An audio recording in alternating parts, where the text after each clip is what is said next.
आज एक बार फिर इस चैनल में आप सभी का स्वागत है। आज इस वीडियो के माध्यम से आप कक्षा 8 स्वरभिः के प्रथमः पाठः लोकहितं मम करणीयम के हिंदी पाठ का हिंदी अनुवाद करना सीखेंगे। तो विद्यार्थियों को किस तरह से इस पाठ का हिंदी अनुवाद करना चाहिए वो इस वीडियो के माध्यम से समझने का प्रयास करें। देखते हैं, लोकहितम मम करणीयम। लोकहितम अर्थात संसार का कल्याण, लोक का हित, मम मुझे, करणीयम करना चाहिए।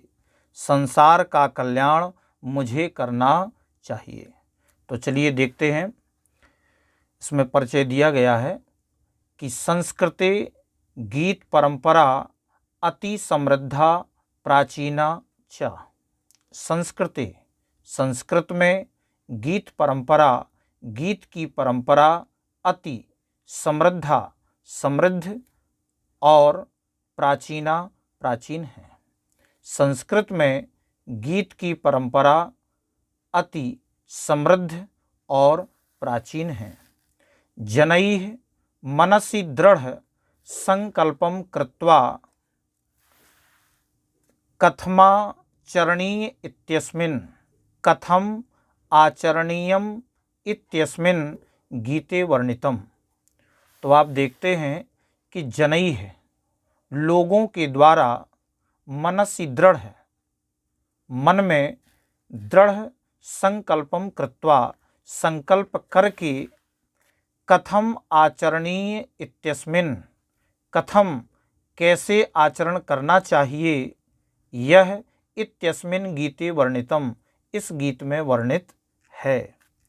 तो आप इसका अर्थ करेंगे कि लोगों के द्वारा मन में दृढ़ संकल्प करके कैसे आचरण करना चाहिए, यह इस गीत में वर्णित है।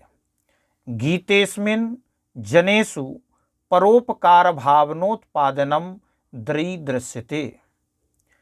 गीतेस्मिन् जनेषु इस गीत में लोगों में परोपकार भावनोत्पादनम परोपकार की भावना उत्पन्न करना अच्छी प्रकार से दृश्यते दिखाई देता है।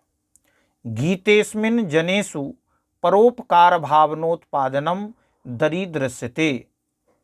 इस गीत में लोगों में परोपकार की भावना उत्पन्न करना अच्छी प्रकार से दिखाई देता है।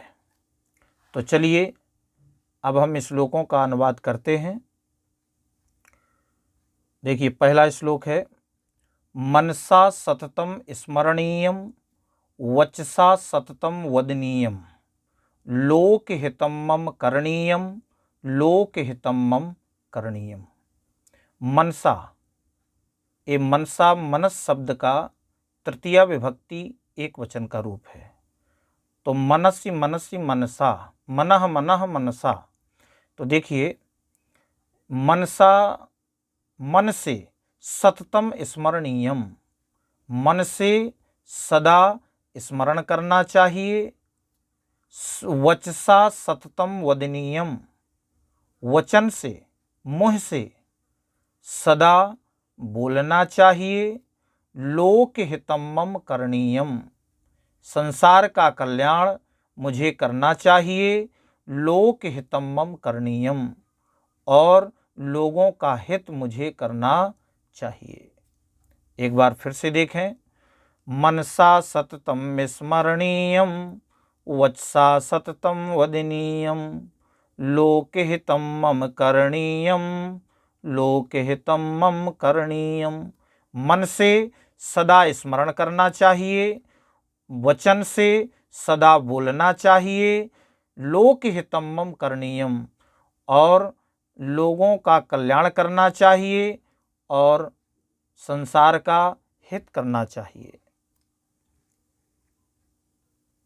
दूसरा श्लोक है, न भोग भवने रमणीयम न च सुख शयने शयनीयम अहर्निशम जागरणीयम लोकहितम मम करणीयम।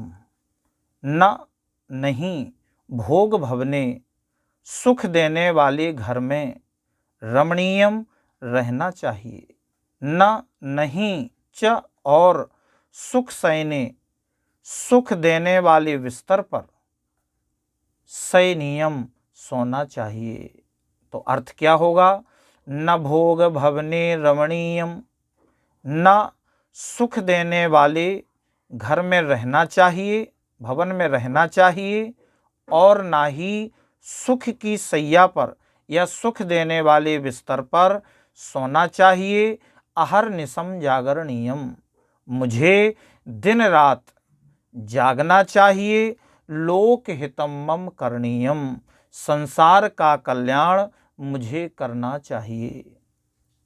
एक बार फिर देखें, न भोग भवने रमणीयम न च सुख शयने शयनीयम अहर्निशम जागरणीयम लोकहितम मम करणीयम।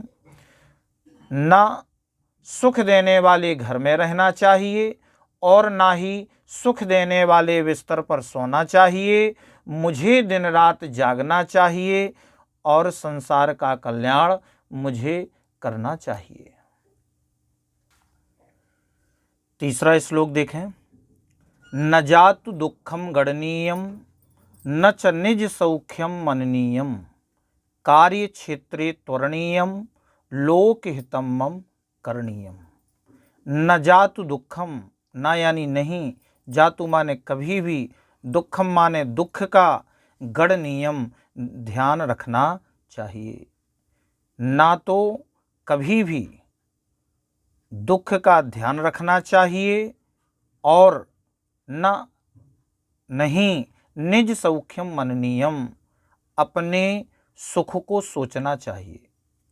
ना तो कभी भी दुख का ध्यान रखना चाहिए और ना ही अपने सुख को सोचना चाहिए।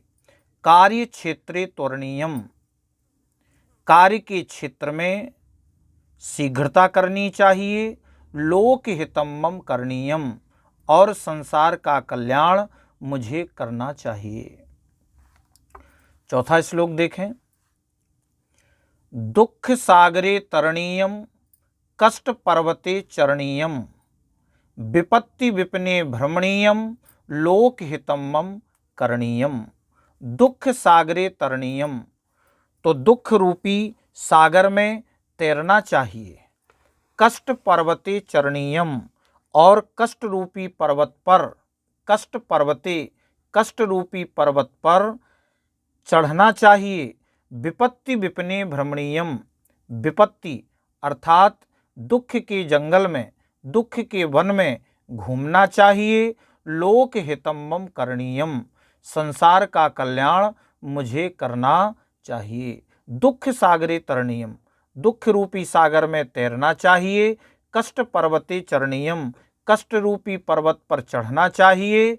विपत्ति विपने भ्रमणीयम, और दुख रूपी वन में घूमना चाहिए। लोकहितम मम करणीयम, मुझे लोगों का हित करना चाहिए। पांचवा श्लोक देखें, गहनारण्ये घनांधकारे बंधु जनाये स्थिता गह्वरे तत्र मया संचरणीयम लोकहितम मम करणीयम। गहनारण्ये घने जंगल में, घनांधकारे घने अंधकार में, बंधु जनाए ए माने जो बंधु लोग, जो भाई बंधु हैं, स्थिता गह्वरे गुफाओं में रहते हैं। तत्र मया संचरणीयम, तत्र वहाँ, मया मुझे, संचरणीयम जाना चाहिए। लोकहितम मम करणीयम, और संसार का कल्याण मुझे करना चाहिए। तो इसका अर्थ कहेंगे कि जो भाई बंधु घने अंधकार में, घने जंगल में, गहन वन में, जो गुफाओं में रहते हैं, वहाँ मुझे जाना चाहिए और लोगों का कल्याण करना चाहिए। और इसके नीचे ये जो कठिन शब्दार्थ दिए गए हैं उनको भी जो है याद करके इन श्लोकों का हमें जो है अर्थ करना चाहिए। इस वीडियो में सिर्फ इतना ही। नेक्स्ट वीडियो में फिर हम इसके अभ्यास कार्य को करते हैं। धन्यवाद।